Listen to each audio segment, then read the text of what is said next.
Welcome back to the second of a two-part series with Dr. Jay Allen, president of Itawamba Community College. My name is Matt Kirkner, your host for the Tech Ed podcast. This week, we talk robotics, advanced manufacturing, lifelong learning, and the future of technical and community college education.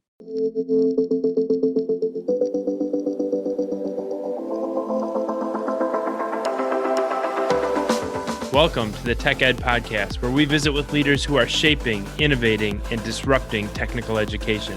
People who are not afraid to think differently, not afraid to try something new, all with the goal of securing the American dream for the next generation of STEM and workforce talent. For our audience, you and I actually met through our mutual relationship with a gentleman by the name of Ron Wanek and his company, Ashley Furniture, by the way, a former guest on the Tech Ed podcast himself. And his organization, Ashley Furniture, you mentioned the furniture industry's strong presence in Mississippi. He is certainly included among them. What advice would you have for other institutions of higher education that are looking to build relationships with regional employers similar to the one you're working on building with Ashley and others? Well, you're right. Ron Wanek, what a visionary, largest furniture manufacturer in the world, as I understand it. Such a great partner in our region as well. And they have, I'm going to say, Matt, 3,000 or so employees over at all 3 or 4 of their locations in Northeast Mississippi. We're so proud to be a partner with them in their efforts for economic, both growth in this area, the development of our area, but also of the workforce. And so to your question, I would say that for me, what I have learned through the years is it's so important to visit their facilities. When you have an industry partner, no matter at what level of partnership you might have with them, but visit their facilities. I do that. I try to do that once a month. And so I visit those facilities to see what they're producing and how, and who's producing it for that matter. Then share how we are already making an impact. So how is ICC already, or your college already making an impact on their production process, their employee pool, the training of those individuals for the skills, not only of today, but for tomorrow, hopefully, and then show them also how we could make a larger impact in the future.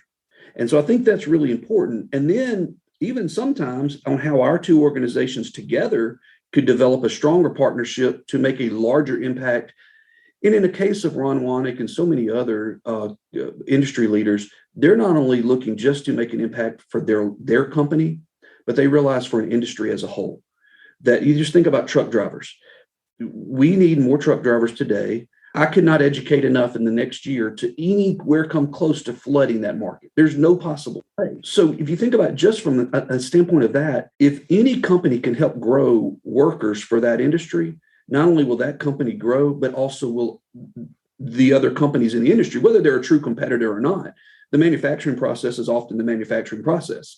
And so whether you're making this chunk of metal that gets turned into a hydraulic system, or if you're making a couch, it's still a manufacturing process. And so increasing the ability of industrial maintenance techs and so many others impacts the industry as a whole. So we want to make sure then, before I ever make that visit, I want to make sure that our programs of study, credit and non-credit, are absolutely producing graduates or trainees with industry recognized relevant skills, not just what we decide, but they're industry recognized as relevant skills. And that it's really about building that relationship and trust that each partner will do their part and it'll be a win-win. It can't be a relationship where just the college loses or just the college wins. It's got to be a partnership where both entities win, and that we're not funded really to be everything to everybody anymore. But yet that's our mission. That's our goal. That's what we try to do. Of course, also the beautiful part of being college president is I get to go into that setting, listen and learn and go, yeah, we can make that happen. And then I turn around to my staff and say, how are we going to make that happen? And they're over there sweating bullets the whole time. But that's part of it, is that we're going to find a way to meet those needs until we can't. And then when we can't, we're going to ask for help. The importance of building relationships, spending time with each other. I think we are seeing a turn in the world of manufacturing and in the world of industry. The old rising tide lifts all ships. And in so many cases, manufacturers, industrial employers that were competing with each other for talent have realized the last several years that in many cases, they're competing with each other for the same group of people that in some cases can just make their rounds from company to company. And unless we, to your point, grow the overall workforce, and create a larger group of individuals with relevant skills. And I love the reference to relevance. Until we do that, we're really not going to solve the problem. And I also agree that I believe it starts with those in-person visits, those in-person discussions that you began that last answer with. And that's really how we can build and create long-lasting relationships. Speaking of visiting manufacturing plants, it was just a few years ago that I visited Ashley's plant in Arcadia, Wisconsin. That plant alone employs 5,000 people. And we saw about a half a dozen, maybe 24 robots in that facility. And I was at the same plant about 3 or 4 weeks ago. And they've deployed more than 300 industrial robots across the manufacturing operation just in Arcadia, Wisconsin. So it really speaks to the changing world of work, and it speaks to the changing list and cadre of skills that our team members, that our students, that our graduates must have as they enter the workforce. How is ICC preparing students for the changing world of work as advanced manufacturing technologies become more commonplace? Since 1948, we've been training students for the workforce. I like to say that even an English class is actually a workforce class. If we're training you to be a better writer, whether it be technical writing skills or just general writing skills, you're going to be a better employee. That's the reality of it. We know that we focus so much on our career technical programs and our workforce training. So we continue to train people at all levels with relevant skills. But we have obviously tremendously turned our attention to the future. So what is coming next? On those industry tours that we talked about that I go on, as I go through the process and I go through that tour, I begin to ask the question, so what is coming next to your industry that we can help with?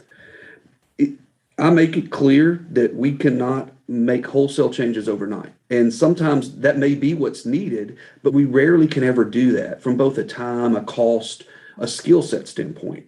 But if we know what's coming, if we know that more robots are coming to the manufacturing floor, and the particular brand of that or the model of that robot, then we can begin to plan and look for opportunities to leverage the dollars we have with maybe partnering dollars from somewhere else, and sometimes even from that industry, where we can say, okay, we're going to make a commitment to be ready for that change to occur.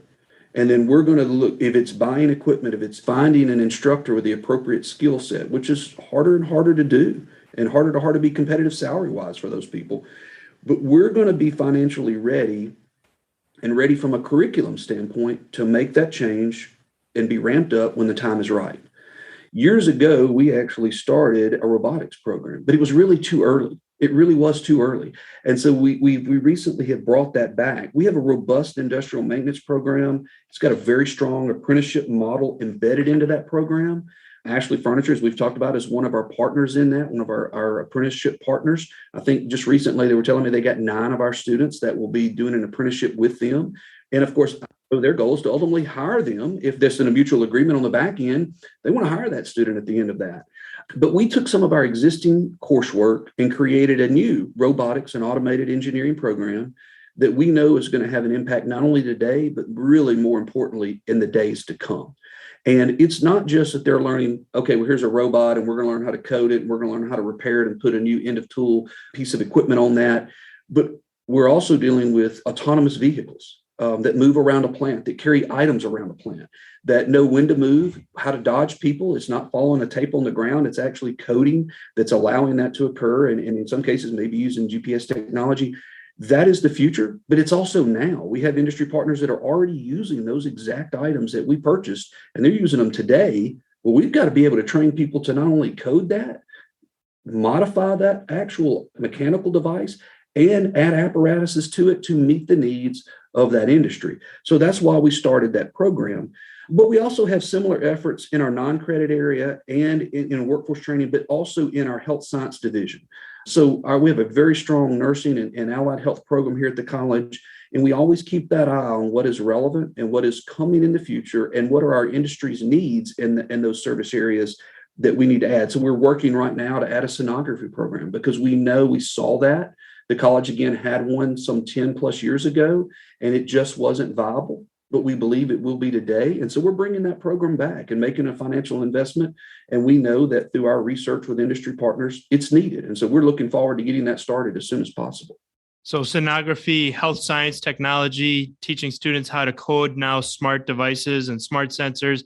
We talked about robotics. We talked about autonomous vehicles. It's a good chance for me to share that our producer, Melissa Martin, and I took our first ride in an autonomous vehicle on the road this week, actually driving through the streets of Racine, Wisconsin in a driverless car. It was fascinating. In your case, talking about the autonomous vehicles that are making their way around manufacturing plants, moving material, delivering product to where it needs to go. It really is incredible how the world of manufacturing technology continues to evolve and continues to disrupt manufacturing, in some cases in really, really good ways. So I want to talk now a little bit more about this whole concept of disruption, Dr. Allen. It's been the theme of the last year and a half, as we all know, both in education and in industry.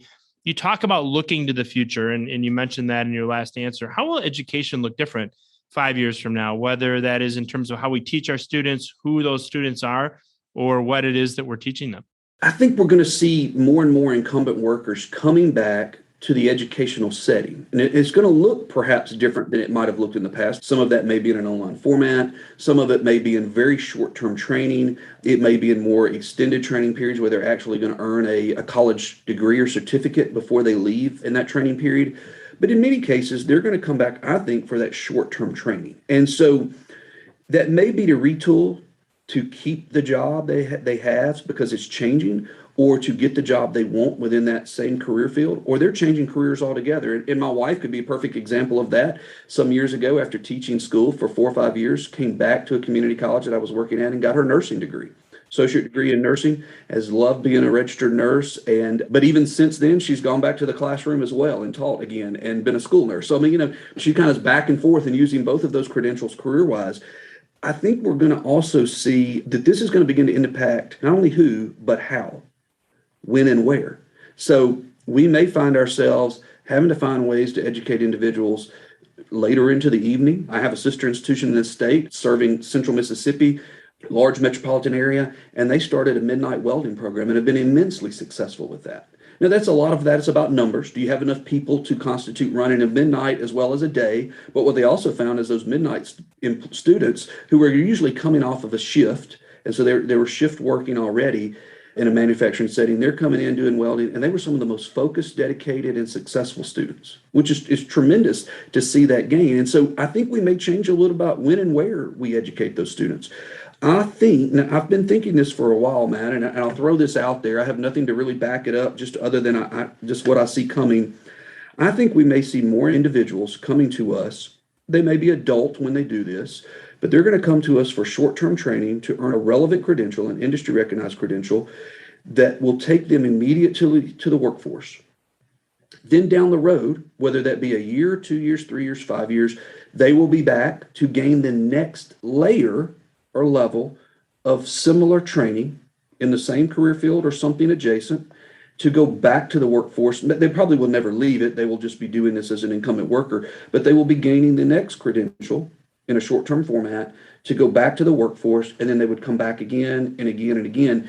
I think we may see that. We've already seen it with people coming in to change careers kind of midway through life. Some of them actually retiring early from a career field and then coming back. But I think we're going to see this kind of constant educational process that keeps them relevant within the working world. Because if you think about how fast technology is changing, how can any institution really expect to educate a person for the next 30 years of their career that has any involvement with technology? We know it's going to change. And all we can do is provide that foundation that they're ready for that change. But in some cases, they'll have to come back and we'll get to provide that next layer that is relevant to the technology of today.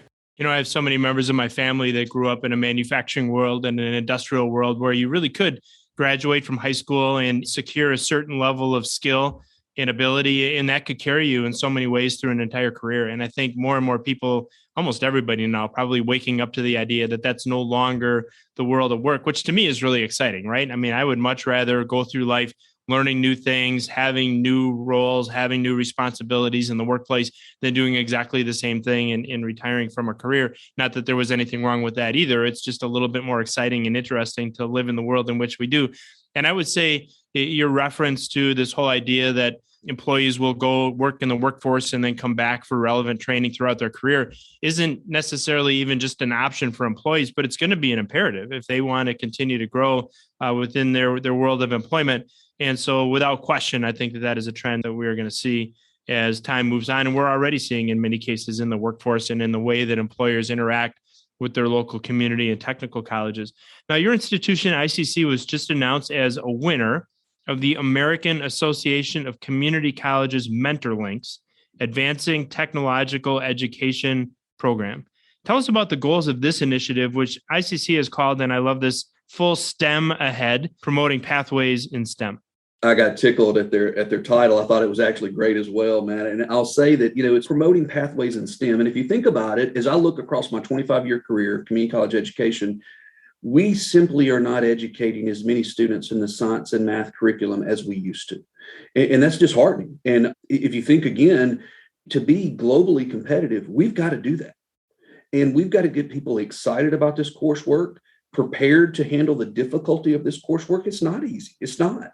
But getting them both ready and excited to do that and engage. And that's part of this is some engagement opportunities as well. So ultimately, our goal is to increase enrollment and retention in STEM courses and career education programs, increase the number of graduates in STEM fields in career education programs, facilitate student transfer into STEM programs. So they're going to be transferring to a university in a related STEM program, we hope, that's our goal. And then assist students in navigating. This is what's really special, I think. We want to assist them in navigating the different career paths in STEM at ICC in both academic and the technical side of the house. So oftentimes they think in order to be STEM, I've just got to get a bachelor's degree and go on to university. Well, maybe not. There are STEM, as we've discussed, many STEM-related programs right here in technical programs that we can prep them for and get them ready to go to the next level. The first component of the grant really is where we're going to take a 2-hour course that is an introduction to STEM-related fields of study and provide that to students that are interested. They're going to explore opportunities and challenges in the field of biology, chemistry, physics, information system programming, information system networking, mathematics, advanced manufacturing, precision manufacturing and machining, industrial maintenance, industrial electricity, robotics, automation, welding. So you can see we're covering not just the academic world, but that career technical world as well. And then I'll say that we're going to also let them get some exploration with conceptual tools by scientists and engineers that will be used in that profession. Also, providing them some hands-on experience, which in my opinion is always so important to have hands-on experience and shadowing opportunities to find out if this is something you really are interested in or not. And then we will also be doing experience and practice will include effective time management, teamwork, challenge-based instruction, and the communication of technical information. So, one of, I think, the challenging things in any technically oriented field is how do you communicate that information, and especially to a non-technical person. We want to make sure that these students have the opportunity to see academic perspective of STEM as well as a career education perspective.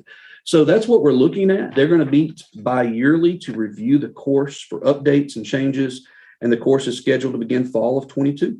That's just fascinating. I serve as an advisor to an engineering program, in this case, a 4-year engineering program in the Midwest. And we just had a meeting not too long ago talking about why students choose just in terms of different disciplines within engineering. And it's amazing how, in some cases, uninformed their decisions are in terms of what they're going to pursue. And it's because, my father did this, or my friend's dad did that and seems to like that job, or my friend's mom had this particular job in engineering and I want to pursue that particular engineering field. In your case, first of all, I love the way you've opened up this whole idea of STEM. And it really is and should be, not just the pursuit of a physics degree, a biology degree, but all the opportunities on the technical side of STEM as well. And in so many cases, those bleed over into each other. But giving students the exposure and the understanding of what some of these career pathways are is so very, very important. Now, the Full STEM Ahead project consists of 3 components. I know you went through a number of different aspects of the program already. Tell us a little more about each of these components and what students will experience in each of them. So one of the other components of this that we haven't mentioned is there's a STEM club. And I talked about engagement a while ago. I've seen this happen throughout my career where we have so many clubs and organizations, intramural sports and the like, that reach quite a number of students. But where we may be lacking is reaching those STEM students, giving them their point of engagement with the college and with their peers, and the great opportunity to bring in speakers that they actually are going to be interested in hearing from and learning what's out there career-wise. You can get an engineering degree and use it in so many ways. more ways than even I would typically even begin to dream of. And so it's letting them see some of that and what might be occurring. So we're going to have a STEM club that's available to all three of our locations. Again, that purpose is to connect them with STEM related fields. The club will provide students with the opportunity to attend events, speakers. They're going to network, which is going to be vitally important for them. And they're going to have the opportunity to meet with those representatives as well from universities and local companies that can begin to paint that picture of the opportunities that are ahead as well. And then I think kind of one of the neat things is they're probably going to get the opportunity to engage in some new technology and support ICC service area through community service as well. It's going to be the kind of that holistic club approach that we take in so many ways, but it'll be STEM focused. And then the third component that we haven't really talked about is we're going to have in the spring each year, a STEM week. And so it will be dedicated to all things STEM. It will be open not only to those students, but to other students as well. And it's going to be that opportunity for ICC to really recruit other people into this program. Each day of the week will showcase a different career opportunity in STEM. Speakers, industry partners, college recruiters will all be involved.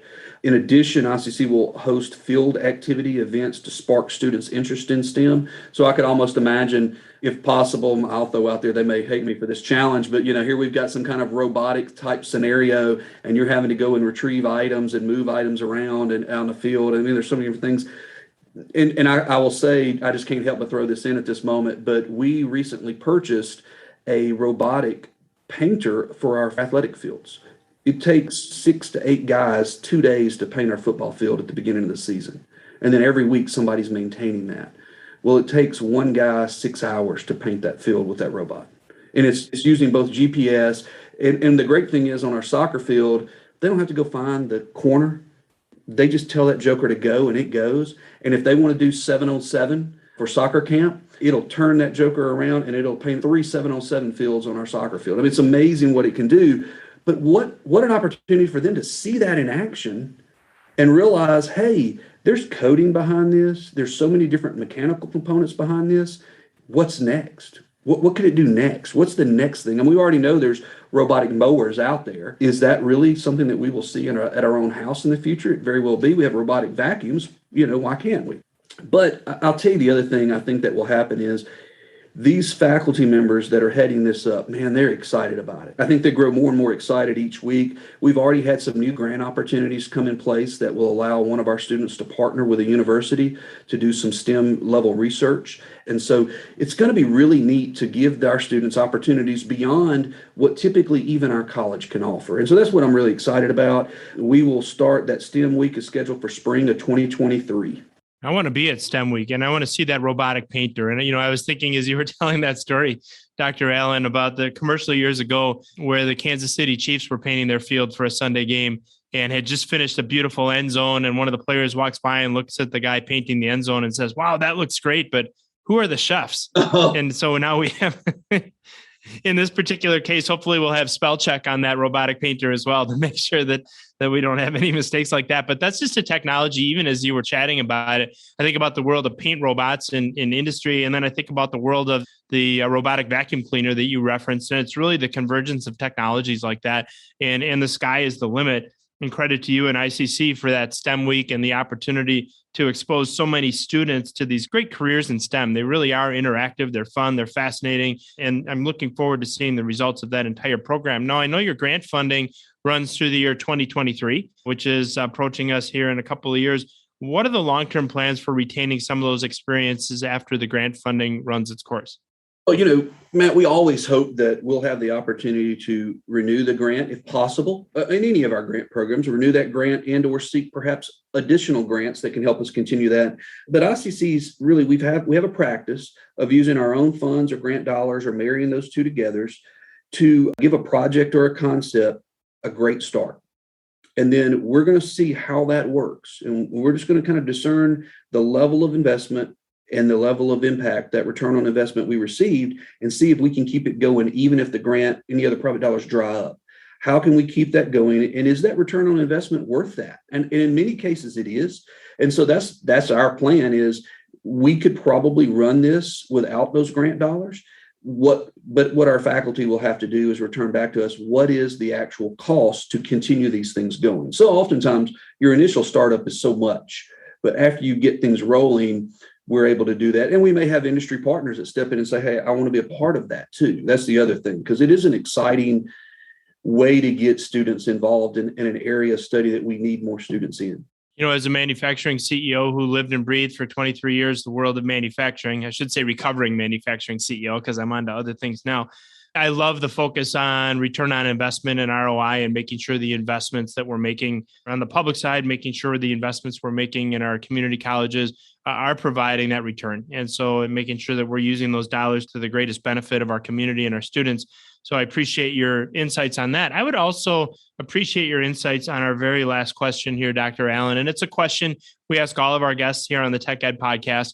If you had one piece of advice for a high school student, say a high school sophomore, as they consider their future and what lies ahead, what would that piece of advice be?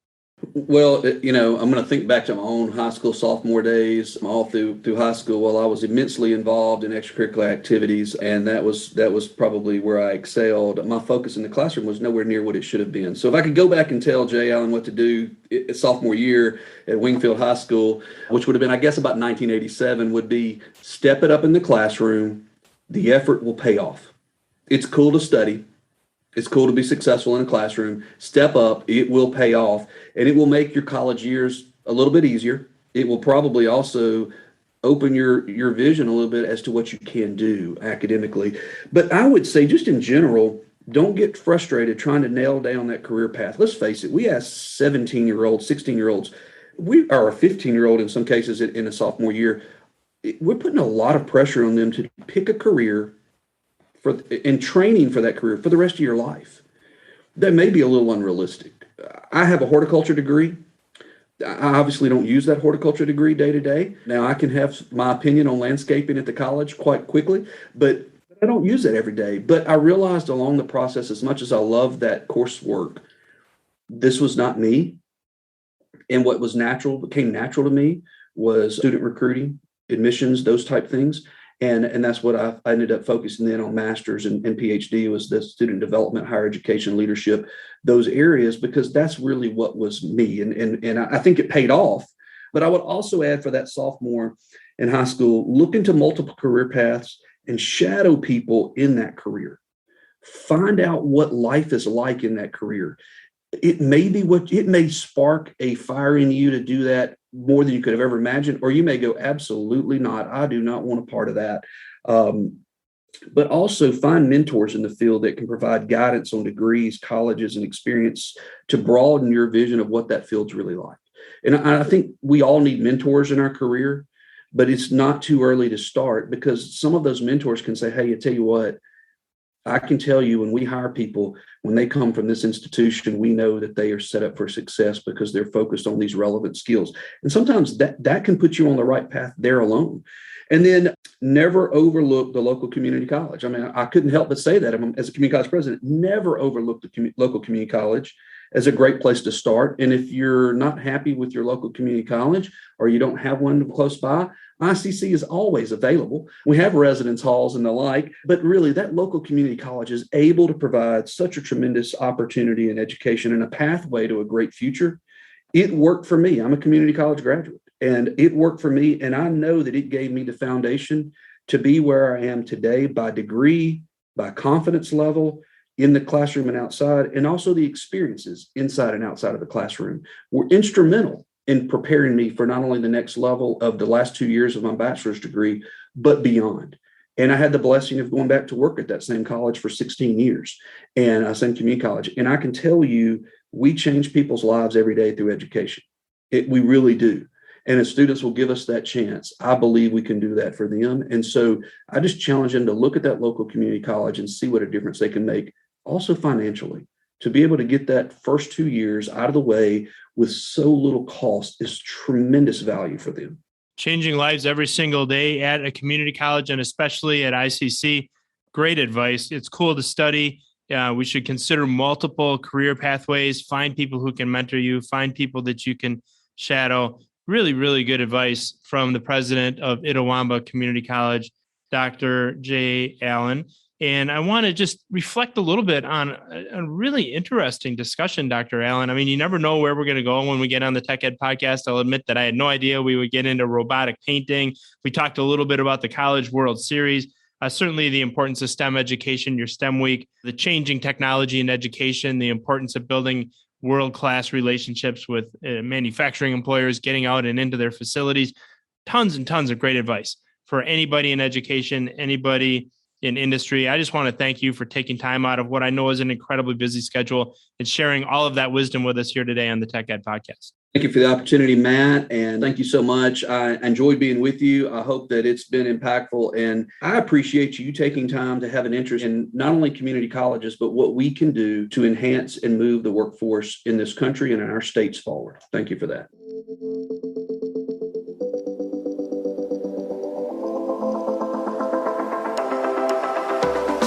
Thanks for joining us for this episode of the Tech Ed Podcast.